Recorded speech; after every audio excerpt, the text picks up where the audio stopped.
여러분 안녕하시죠? 오늘도 이렇게 또 영상으로 우리가 주일 예배를 드립니다. 하지만 여전히 하나님께서는 우리를 사랑하시고 이 예배를 통해서 하나님께서 또 영광을 받으시고 우리 은혜를 주실 줄 믿습니다. 오늘도 우리 손 한번 흔들고 하나님께 예배 드리며 말씀을 받도록 하겠습니다. 샬롬. 여러분 모두 건강하게 잘 지내시기를 바라고요. 이제 속히 교회에서 예배 드리는 날이 올 줄로 믿습니다. 여러분 그동안 건강하시기를 바랍니다. 코로나19가 지금 팬데믹, 그러니까 대유행이라고 WHO가 발표를 했습니다. 그동안 이 대구 땅에 이 코로나로 말미암아 일어났던 그 사진 몇 장을 좀 보도록 하겠습니다. 이 사진에 보시면 정말 대구가 무슨 전쟁터 같습니다. 방호복을 입고 소독하는 사람들, 군용차가 도시를 지금 방역하고 있는 그런 모습들, 수백 메다의 줄을 서서 마스크를 구매하기 위해서 줄을 서 있는 우리 시민들, 또 군대에서 근무하는 그런 간호사관생들까지 대구에 투입이 되어서 진료하는 이런 모습들, 앰뷸런스가 줄을 지어서 있는 이런 모습들이 정말 우리가 무슨 전쟁터의 화생방전을 보는 것 같은 그런 모습입니다. 공포스러운 모습이죠. 그런데 이 와중에 동아프리카 그리고 이집트에서 메뚜기 떼 약 3,600억 마리가 메뚜기 떼의 습격으로 성경에서 말씀하는 대재앙이 임했다라고 합니다. 지금 여러분 보여주시는 이 사진에 보십시오. 이 메뚜기 떼가 하늘이 안 보일 만큼 메뚜기 떼가 덮었습니다. 그런데 이 3,600억 마리가 한번 지나고 나면요, 이 3,600억 마리의 메뚜기가 먹는 하루에 그 식량이 무려 35,000인분의 식량을 먹어치운다는 거예요. 메뚜기 떼가 매일 35,000인분의 식량을 먹어치우니까 인간에게는 여러분 이게 대재앙입니다. 역대하 7장 13절 14절에 보면은 혹 내가 하늘을 닫고 비를 내리지 아니하거나 혹 메뚜기들에게 토산을 먹게 하거나 혹 전염병이 내 백성 가운데 유행하게 할 때에 내 이름으로 일컫는 내 백성이 그들의 악한 길에서 떠나 스스로 낮추고 기도하여 내 얼굴을 찾으면 내가 하늘에서 듣고 그들의 죄를 사하시고 그들의 땅을 고칠지라 라는 말씀이 있습니다. 지금 이 땅에서 일어나고 있는, 이 땅에서 벌어지고 있는 이 일들이 마치 여러분 이 민수기의 말씀처럼 보이지 않습니까? 자, 그런데 이렇게 메뚜기 떼가 인간의 식량을 먹어치울 때에, 전염병이 백성들 가운데에 창궐할 때에 내 이름으로 일컫는 내 백성, 그러니까 하나님을 믿는 사람을 말합니다.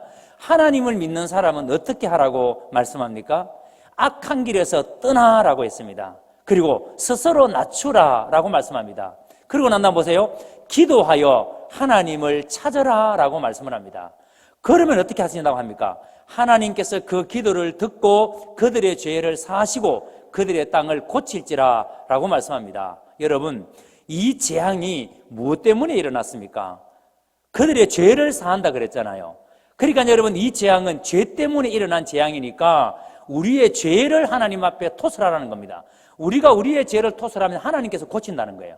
그래서 지금 우리가 이 코로나19 앞에서 해야 될 가장 여러분 중요하고 시급한 일이 뭡니까? 우리가 악한 길에서 떠나는 거예요. 스스로 여러분 성결하게 되는 겁니다. 우리 스스로 겸손하게 자기를 낮추고 하나님을 찾아야 됩니다. 하나님께 우리가 부르짖어야 합니다. 그러면 하나님께서 우리의 죄를 사하시고 이 땅을 고쳐주신다고 하나님이 말씀하십니다. 여러분, 이 말씀을 농담으로 듣지 마시기를 바랍니다. 언젠가 이 코로나19는 끝이 날 겁니다. 반드시 이 코로나19는 끝이 나죠. 그러나 이 재앙이 왜 일어났는지를 우리가 모른다면요, 우리는 이 고통이 우리에게 아무런 의미가 없습니다. 이렇게 힘든 때를 살은 것이 우리에게 아무런 의미를 주지를 못합니다. 욥은요, 자신에게 임한 그 엄청난 재앙 앞에서 하나님을 만납니다. 그리고 난 다음에 뭐라고 고백합니까? 지금까지 나는 하나님을 귀로만 들었습니다. 그러나 이제 하나님을 눈으로 보아서 알게 되었습니다. 나는 이제 티끌과 제 가운데 하나님께 회개합니다. 그렇게 고백합니다. 얼마 전 대구 사시는 한 분이 그 서울병원에서 치료를 받아야 하는데 아마 서울병원에서 대구 사람이라고 안 받아준 것 같아요. 그런데 이분이 거짓말을 했습니다. 대구 사람이라고 안 받아주니까 그래서 치료는 받아야 되고 두려우니까 그래서 거짓말을 했습니다. 그래서 병원에 입원을 했는데 이분이 확진자가 되었습니다. 역학조사를 해보니까 자기는 대구 사람이고 자기 교회의 부목사님이 확진자였다고 그렇게 말을 합니다. 아픈데 병원에서 안 받아주니까 너무 두려우니까 그래서 거짓말을 한 겁니다. 그런데 여러분, 그분이 그리스도인입니다. 여러분, 우리가 일상에서 조금 어렵다고, 일상 속에서 조금 힘들다고 우리는 이렇게 거짓말할 수 있습니다. 어쩌면 여러분, 우리가 지금까지 그렇게 살아왔는지 모릅니다. 그냥 여러분 적당하게 거짓말하고 적당하게 우리가 세상 속에서 그렇게 타협하며 산지 모릅니다. 그런데 하나님께서 이번에 우리의 그런 모습들을 다 드러내십니다. 우리가 지금까지 그렇게 살았다는 거예요. 우리가 하나님의 백성이면서도 어렵다고 힘들다고 우리가 거짓말하면서 그렇게 살았다는 거예요. 그런 모습을 이번에 다 하나님께서 드러내십니다. 그래서 하나님은 그 악한 길에서 떠나라는 거예요. 겸손하게 살라는 거예요. 여러분, 우리는 이렇게 살지 못한 것을 반드시 회개해야 합니다. 우리가 하나님 앞에서 이렇게 여러분 바르게 살지 못한 것을 반드시 회개해야 합니다. 그러면 하나님이 뭐 하신다 그랬습니까? 이 땅을 치유하신다 그랬습니다. 믿으시기를 주의 이름으로 축복합니다. 우리가 지금 여호수아 3장까지 여러분 본 말씀이 뭡니까? 우리가 하나님의 말씀에 순종하며 살면 반드시 하나님의 기적을 경험한다는 말씀 아닙니까? 이제 이렇게 여호수아와 그 백성은 기적적인 방법으로 요단강을 이제 건넜습니다. 자, 그리고 오늘 본문 2절과 3절을 한번 보시기 바랍니다. 백성의 각 지파에 한 사람씩 12사람을 택하고 그들에게 명령하여 이르기를 요단 가운데 제사장들의 발이 굳게 선 그곳에서 돌 12를 택하여 그것을 가져다가 오늘 밤 너희가 유숙할 그곳에 두게 하라 하시니라. 하나님께서 여호수아에게 지금 무엇을 말씀합니까? 각 지파에 한 사람씩 12사람을 택하라는 거예요. 그 다음에 보세요. 요단강 가운데서 제사장들이 발이 굳게 선 그곳에서 돌 12를 택하라 그랬습니다. 그리고 그 돌을 어떻게 하라 그럽니까? 오늘 밤 이스라엘이 유숙할 그곳에 두라라고 말씀합니다. 그리고 이어지는 9절을 보시기 바랍니다. 9절에 여호수아가 또 요단 가운데 곧 언약궤를 맨 제사장들이 발이 선 곳에 돌 12를 세웠더니 오늘까지 거기에 있더라. 여러분, 지금 요단강이 범람할 때예요. 누구도 그 범람한 강물에 들어갈 수가 없습니다. 그런데 하나님께서는 여호수아에게 이 언약궤를 맨 제사장들이 앞장서서 언약궤를 메고 건너라고 말씀했습니다. 그리고 언약궤를 맨 제사장들이 말씀에 순종해서 그 범람하는 요단강에 발을 집어넣었습니다. 자, 그런데 여러분, 범람하는 요단강입니다. 그런데 거기에 들어갔습니다. 그런데 이들이 떠내려가지 않습니다. 언약궤를 맨 제사장들이 그 강물에 들어갔을 때 그 강물이 뚝이 되었습니다. 바로 그 제사장들이 굳게 섰던 그 자리에 돌 12를 세웠습니다. 그리고 그것에서 또 다른 돌 12를 취하라는 거예요. 그 12를 12지파에 각 한 면씩을 세워서 그 돌을 어깨에 메고 오라는 거예요. 그리고 그 돌을 오늘 밤 유숙하는 바로 그곳에 두라는 겁니다. 여러분, 왜 하나님께서 제사장들이 굳게 섰던 그 자리에 돌 12를 세우고 또 각 지파별로 한 사람씩을 그곳에서 돌을 취해서 어깨에 메고 나와서 유숙하는 바로 그곳에 두라는 이 명령을 하나님께서 왜 하실까요? 6절 한번 보시기 바랍니다. 이것이 너희 중에 표징이 되리라. 후일에 너희의 자손들이 물어 이르되 이 돌들은 무슨 뜻이냐 하거든. 잘 보세요.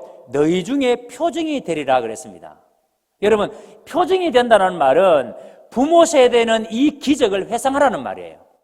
지금 이 요단강을 마른 땅처럼 걷는 것을 부모 세대는 회상해야 되고, 그리고 하나님께서 이 요단강을 마른 땅처럼 건너게 하신 것을 부모 세대가 회상할 뿐만 아니라 잊지 말라는 말이에요.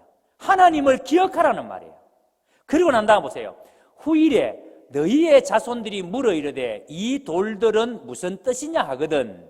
자식들이 무슨 뜻이냐 물으면 뭐라고 합니까? 7절입니다. 그들에게 이르기를 요단물이 여호와의 언약궤 앞에 끊어졌나니 곧 언약궤가 요단을 건널 때에 요단물이 끊어졌으므로 이 돌들이 이스라엘 자손에게 영원히 기념이 되리라 하라 하니라. 여러분, 자녀 세대는 부모 세대에게 행하신 하나님의 이 기적을 알고 영원히 기념하라는 말씀이에요. 여러분, 지금 보세요. 이스라엘 백성들이 요단강을 건넌 일은 단순히 지금 이 당대 사람들에게만 의미 있는 일이 아니라는 거예요. 지금 이 요단강을 건너는 이 어른 세대만 의미 있는 일이 아니라 이 일은 이들의 후손들에게 이 사건을 되도록 기념해야 되고 하나님의 은총을 묵상하도록 해야 되는 일이라는 겁니다. 여러분, 이것이 어른 세대의 책임입니다. 어른 세대는 자녀 세대에게 반드시 이것을 가르쳐야 됩니다. 어른 세대는 반드시 자녀 세대에게 이것을 알게 해야 합니다. 아무리 오랜 세월이 흘러도 우리 부모 세대에게 행하신 하나님의 이 기적을 오늘 우리 자녀 세대에게 동일하게 일어난다는 것을 자녀 세대가 알게 해야 됩니다. 우리가 사사시대를 암흑시대라고 합니다. 왜, 무엇 때문에 사사시대가 암흑시대가 되었습니까? 사사기 2장 7절에 보면은 백성이 여호수아가 사는 날 동안과 여호수아 뒤에 생존하는 장로들 곧 여호와께서 이스라엘을 위하여 행하신 모든 큰 일을 본 자들이 사는 날 동안에 여호와를 섬겼더라. 잘 보세요. 여호수아와 그 시대에 생존한 장로들, 어른 세대는 하나님이 행하신 일들을 본 사람들은 여호와를 섬겼대요. 그런데 그 다음 10절을 봅니다. 그 세대의 사람도 다 그 조상들에게로 돌아갔고 죽었다는 말입니다. 그 후에 일어난 다른 세대는 여호와를 알지 못하며 여호와께서 이스라엘을 위하여 행하신 일도 알지 못하였더라. 뭐가 문제예요? 여러분, 눈에 보이십니까? 여호수아가 사는 날 동안 어른 세대는 하나님께서 그들에게 행하신 모든 기적을 알았습니다. 그래서 여호와를 섬겼습니다. 그런데 자녀 세대는 어떻습니까?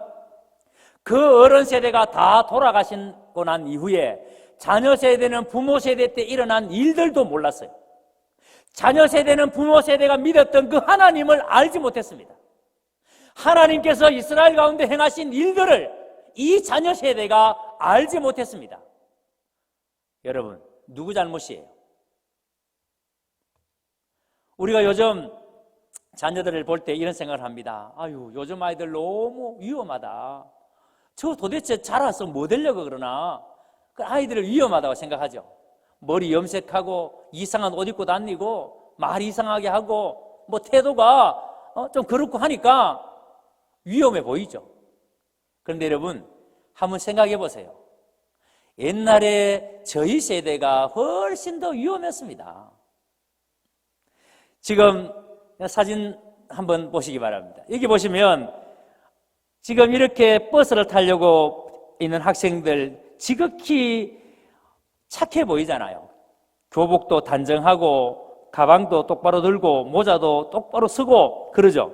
자, 근데 그 다음 사진 한번 보시기 바랍니다.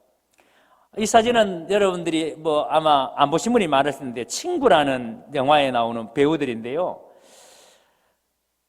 옛날에 학생들 가운데 소위 좀 이렇게 뭐라 그럴까요? 뭐 끌렁하다 그럴까요? 뭐 이런 학생들이 모습이 이런 모습이에요. 모자는 빼딱하게 쓰고 가방은 그 옆에 팔짱에 끼고 그리고 윗단추는 풀어 젖히고 뭐 이런 모습들. 굉장히 여러분 끌렁해 보이지 않습니까? 그래서 옛날에 이렇게 여러분 학생들이 보면은 통바지 입고 단꼬바지 입고 뭐 이런 모습들을 우리가 많이 봤지 않습니까? 자, 그런데 여러분 이들이 이 학창 시절에 이렇게 지나고 난 다음에 나중에 보니까 그래도 여러분 잘 자랐어요. 근데 진짜 여러분 위험한 게 뭔지 아십니까? 진짜 위험한 게 뭐냐면 이 자녀 세대가 하나님을 모르는 겁니다. 젊은이가 하나님을 모르면요, 그건 시한폭탄입니다. 젊은이가 하나님이 행하신 일들을 모르면요, 이건 여러분 어마어마하게 위험한 세대입니다. 그래서 교회가 해야 될 가장 중요한 일이 뭐냐면 이 젊은이들을 하나님의 군사로 만드는 일입니다. 어떻게 여러분 젊은 사람들을 하나님의 군사로 만듭니까? 어른 세대가 경험한 하나님의 은혜를 우리 자녀 세대도 경험하게 해야 하는 겁니다. 그래서 우리 어른들이 누렸던 은혜를 우리 자녀 세대가 누릴 수 있도록 해야 됩니다. 그러면 반드시 교회가 살아납니다. 그러면 반드시 여러분 교회가 부흥합니다. 아멘. 여러분, 우리 한국교회에 얼마나 좋은 전통들이 많습니까? 우리 한국교회가 영적 야성이 얼마나 강해요. 기도하는데 옛날에 다 소나무 뽑자 하면서 여러분 그 시기에 그렇게 기도하지 않았습니까? 철야기도 하는데 정말 여러분 철야하는 교회들도 많이 있지 않습니까? 새벽기도도 천일 새벽기도 하는 그런 분들도 계십니다. 40일 금식기도 하는 분도 계시고요, 정말 어마어마한 야성들을 우리 어른 세대가 가지고 있습니다. 전도의 능력은 또 어때요? 교회들마다 영혼구령에 대한 열정들이 얼마나 대단합니까? 또 세상을 사랑하고 섬길 줄 아는 능력도 저는 세상의 어느 단체보다도 교회가 참 잘하고 있다라고 그렇게 믿습니다. 우리 믿음의 선진들은요, 이렇게 믿음으로 일제시대를 견뎌냈고요, 우리 믿음의 선진들은 이 믿음으로 6.25를 이겨냈고요, 가난을 이겨냈습니다. 우리도 반드시 이번 이 코로나19 사태를 우리가 겪으면서 이때를 어떻게 우리의 믿음이 약해지지 아니하고 교회에 모여서 예배드리지 못할 때 어떻게 우리가 하나님을 더 사모하게 됐는지, 우리가 교회에서 모여서 예배드리지 못할 때 어떻게 우리가 하나님께 예배했는지 우리 자녀 세대에게 이걸 여러분 알려줘야 합니다. 이번 주간에도 한 선배 목사님께서 코로나 사태 앞에 교회가 공론화도 없이 이렇게 주일 예배를 너무 쉽게 교회가 포기했다기보다도 안 드렸다, 그리고 교회에서 안 드리고 가정 예배로 드렸다, 이런 문제 때문에 굉장히 우려하는 분들이 계셨습니다. 6.25 때도 주일 예배를 포기하지 않았는데 흑사병도 아닌데 교회가 주일 예배를 포기하고 가정 예배로 대체했다고 깊은 우리를 표시하는 글을 보내오신 분이 계십니다. 분명히 여러분 한국교회는 이번 코로나 사태로 성수주일 그리고 예배에 대해서 뜨거운 논쟁이 앞으로 벌어질 것입니다.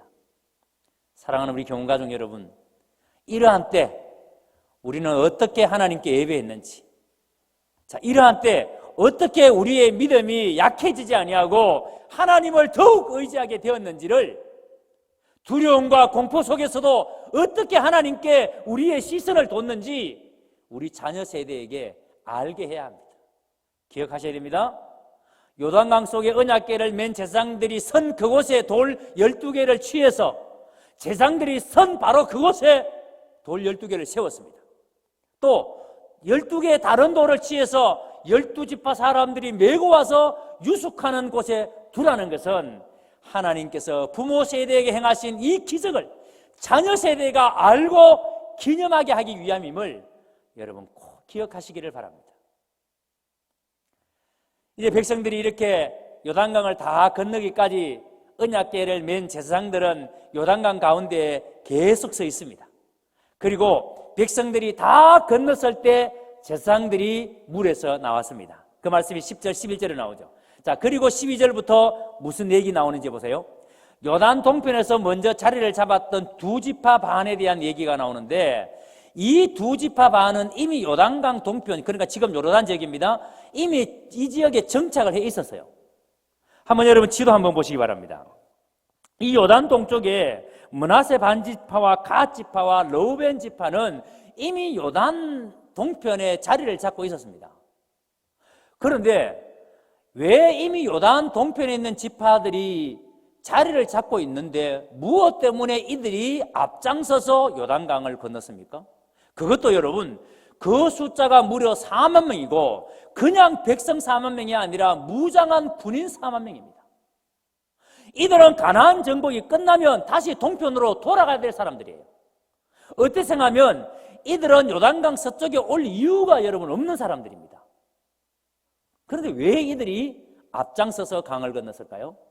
그것은 여러분 오직 한 가지 이유입니다. 이들도 이스라엘에 속한 지파이기 때문에. 보세요. 9개의 돌을 취해서 9개의 돌을 기념비로 세운 게 아니에요. 9개의 돌을 요단강에서 취한 것이 아니라 12개의 돌을 취해서 그 돌을 세워 기념이 되게 하라 했습니다. 그러니까 이 동편에 두 지파 반이 빠지면 안 되는 겁니다.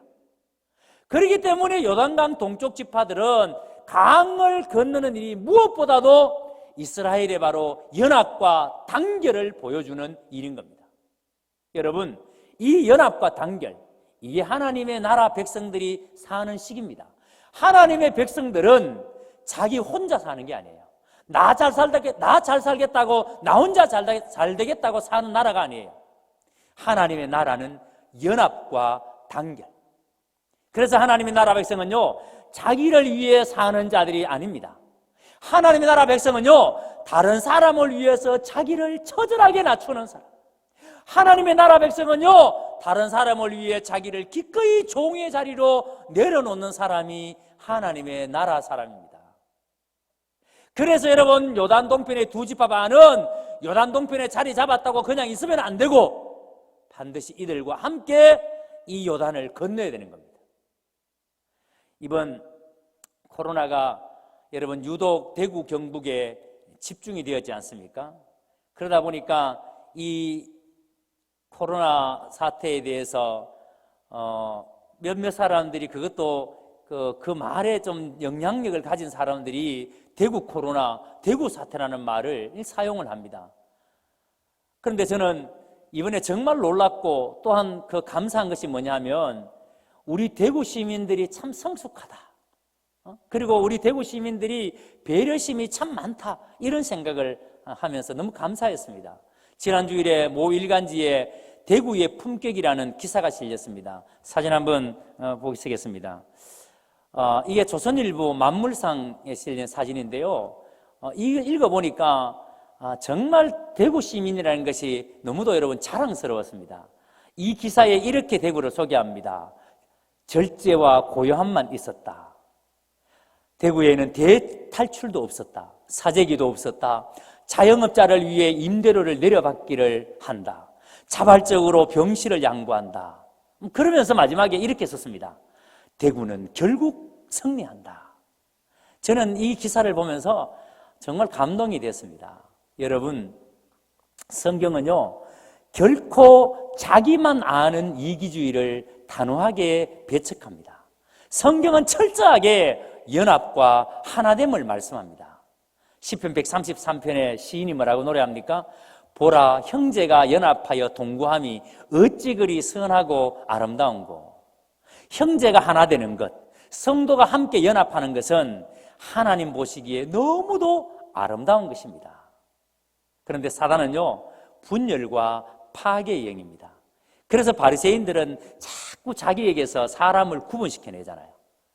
그런데 예수님은요, 그렇게 바리새인들로부터 배척을 당하고 버림받았던 그 사람들을 예수님은 품습니다. 사람들로부터 손가락질을 당하면서 냉대받았던 세리를 예수님께서는 품었습니다. 예수님은 죄인들을 품었습니다. 가늠하다가 현장에서 잡혀온 이 여인을 예수님은 품어주셨습니다. 가난한 자들을 예수님은 다 품었습니다. 죄로 말미암아 병들었다고 바리새인들로부터 배척당한 그 병자들을 예수님은 품었습니다.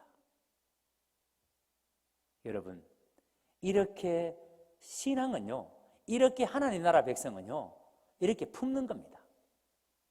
왜 요단 동편 지파 사람들은 4만 명이 함께 이 요단을 건넜습니까? 그들도 한 이스라엘이기 때문에. 기억하셔야 됩니다. 자, 그리고 이제 19절 한번 보시기 바랍니다. 첫째 달 11일에 백성이 요단에 올라와서 여리고 동쪽 경계 길갈에 진침해 그랬습니다. 이스라엘 백성들이 요단강을 건넌 일이 첫째 달 10일이라 그랬습니다.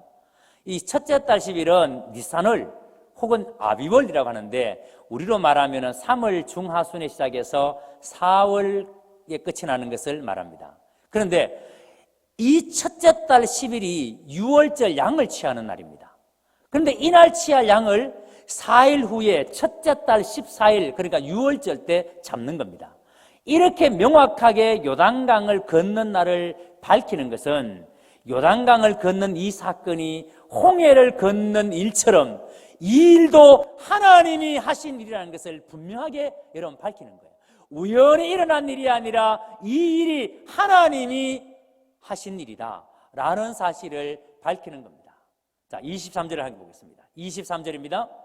너희의 하나님 여호와께서 요단물을 너희 앞에서 마르게 하사 너희를 건너게 하신 것이 너희의 하나님 여호와께서 우리 앞에 홍해를 말리시고 우리를 건너게 하신과 같았나니. 여러분, 근데 이 요단강 도하를 기념하기 위해서 기념비를 세우는데 어디 세우는지를 한번 여러분 보시기 바랍니다. 앞에서 말씀드린 것처럼 하나는 요단강을 건너자마자 제사장들이 발이 섰던 바로 그 강 가운데, 제사장들이 발이 섰던 그 강 가운데에 돌 12를 취해서 그 자리에 기념비를 세웁니다. 이 기념비는 여러분 평소에 물이 있을 때는 안 보이겠죠. 물이 마를 때만 이 기념비가 보이겠죠. 그런데 또 하나의 기념비가 나옵니다. 20절에 보세요. 이 기념비는 길갈이라는 안전지대에 도착하고 난 다음에 그 길갈에 세웁니다. 그것도 각 지파별로 하나씩 메고 와서 각 지파 사람들이 한 명씩 메고 와서 그 길갈에다가 세웁니다. 근데 여러분, 이후에 이렇게 길갈에 12개의 돌을 기념비를 세우고 난 이후에 이스라엘은 바로 이 길갈에서 무슨 일을 행하는가 하면은 5장에 보면은 할례를 행합니다. 그리고 여기에서 유월절을 지킵니다. 그리고 9장으로 넘어가면은요, 이스라엘 백성은 이곳에서 여호와를 위한 성소와 제단을 세웁니다. 이때부터 여러분 이 길갈이라는 곳이요, 오랜 세월 동안 이스라엘의 아주 중요한 성지로 자리를 잡습니다. 사무엘상 7장 16절을 보면 사무엘이 정기적으로 이곳을 방문을 하죠. 그리고 사무엘상 11장 14절 이하를 보면은 사울이 이곳에서 이스라엘의 초대 왕으로 초대가 됩니다. 요수아는 하나님께서 요단강을 가르신 것은 단순히 이스라엘로 하여금 가나안 땅에 입성하게 하기 위함이 아니라 두 가지 아주 중요한 이유가 있다는 것을 강조합니다. 24절 다시 한번 보시기 바랍니다. 잘 보세요. 이는 땅의 모든 백성에게 여호와의 손이 강하신 것을 알게 하며 너희가 너희의 하나님 여호와를 항상 경외하게 하려 하심이라 하라. 잘 보세요. 두 가지 나오죠. 첫 번째가 뭡니까? 요단강 기적은 온 세상 사람들이 여호와의 능력이 얼마나 강한가를 알게 하는 사건이라는 겁니다. 그 다음 두 번째가 뭐예요? 주의 백성들이 영원토록 여호와 하나님을 경외하도록 하기 위한 일이라는 겁니다. 그러니까 하나님께서 이런 기적을 행하신 것은 이 기적이 온 세상 사람들에게 여호와 하나님의 능력을 드러내는 목적을 지녔다는 겁니다. 여러분, 요단강을 건너는 것은 한 번 있었던 일입니다. 그런데 이 사건을 3장과 4장을 통해서 잔소리처럼 느껴질 만큼 반복해서 이야기합니다. 왜 그랬을까요? 왜 여러분 이 요단강을 건넌 일을 3장과 4장에 걸쳐서 왜 잔소리로 느껴질 만큼 이렇게 여러분 반복해서 이야기할까요? 그것은 하나님의 영광을 온 세상에 드러내라는 거예요. 그리고 그 기적을 체험한 이스라엘은 더욱 하나님을 경외하며 살라는 겁니다. 그래서 오늘 하나님의 백성인 우리도 마찬가지입니다. 우리가 하나님의 은혜를 체험하면 먼저 하나님께 감사를 드리고 그리고 그 일을 절대 잊어서는 안 된다는 거예요. 우리가 체험한 하나님의 은혜는 두고 기념되어져야 합니다. 그리고 이 은혜를 우리 자녀 세대에게 우리가 체험한 하나님의 은혜에 대해서 간증함으로써 우리 자녀 세대도 대대로 여호와 하나님께서 우리에게 내려주신 하나님의 은총을 기념하고 감사하도록 해야 합니다. 이것이 여러분 우리가 말하는 신앙의 유산이에요. 언약궤를 맨 제사장들이 요단강 가운데 섰던 그 자리에 돌을 각 지파별로 12개를 취해서 길갈에 쌓은 것은 하나님께서 부모 세대에게 행하신 일, 자녀 세대가 알게 하기 위함입니다. 그래서 이스라엘 자손들은 길갈의 그 돌을 볼 때마다, 길갈에 세워진 그 돌을 바라볼 때마다 하나님께서 부모 세대에 행하신 그 기적을 생각을 합니다. 그리고 그 하나님께서 지금 우리에게도 이 기적을 행하실 것을 믿게 됩니다. 사랑하는 성도 여러분, 오늘 우리도 우리 자녀 세대에게 바로 이 믿음의 유산을 남겨줘야 합니다.